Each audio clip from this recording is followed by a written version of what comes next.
Like and subscribe and click the bell icon to get new video updates.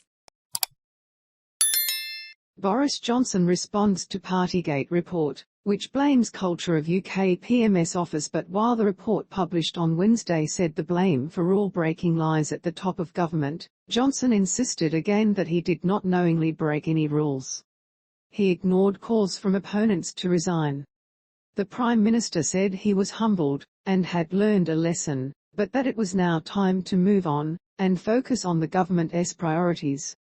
Senior civil servant Sue Gray's long-awaited report said the senior leadership team must bear responsibility for a culture that allowed the flouting of rules to happen. Revelations that Johnson and his staff repeatedly flouted the rules they imposed on others have elicited outrage in Britain and led to calls from opponents for the Prime Minister to resign.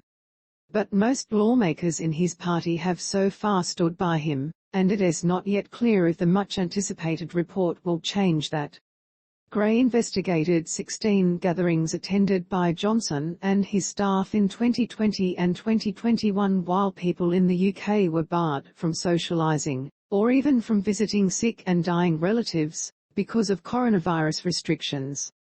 Gray said there had been failures of leadership and judgment in Number 10, a reference to the address of the Prime Minister's office.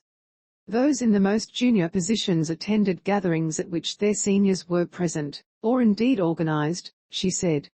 A separate police investigation resulted in 83 people getting hit with fines, including Johnson, making him the first British Prime Minister ever found to have broken the law while in office. Johnson has previously apologised but insisted he didn't knowingly break the rules. The British media and opposition politicians have found that hard to square with staff members' accounts of bring-your-own-booze parties and regular wine time Fridays in the Prime Minister's 10 Downing Street office at the height of the pandemic. Much of Gray's 37-page report is devoted to a detailed account of the events, including a May 2020 party in the Downing Street garden to which the Prime Minister brought cheese and wine from his flat, and a party the following month at which one individual was sick, and there was a minor altercation between two other individuals. At another party, revelers in the garden broke a swing belonging to Johnson's toddler son Wilf and partied until 4 a.m. Many will be dismayed that behaviour of this kind took place on this scale at the heart of government, Gray wrote. The public have a right to expect the very highest standards of behaviour in such places, and clearly what happened fell well short of this. Critics, some of them inside Johnson's Conservative Party, have said the Prime Minister has lied to Parliament about the events. Ministers who knowingly mislead Parliament are expected to resign.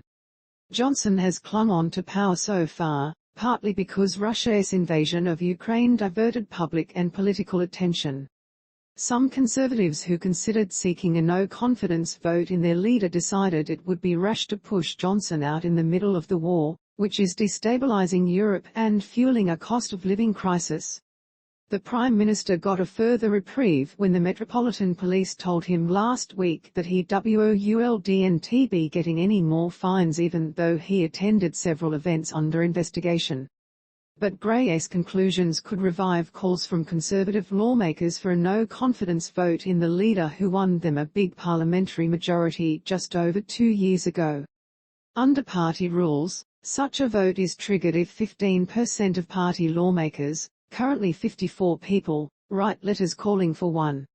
If Johnson lost such a vote, he would be replaced as Conservative leader and Prime Minister. It is unclear how many letters have been submitted so far.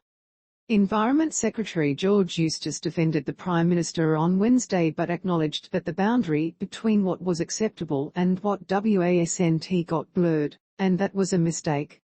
The Prime Minister himself has accepted that and recognises there were of course failings and therefore there's got to be some changes to the way the place is run, Eustice told Times Radio.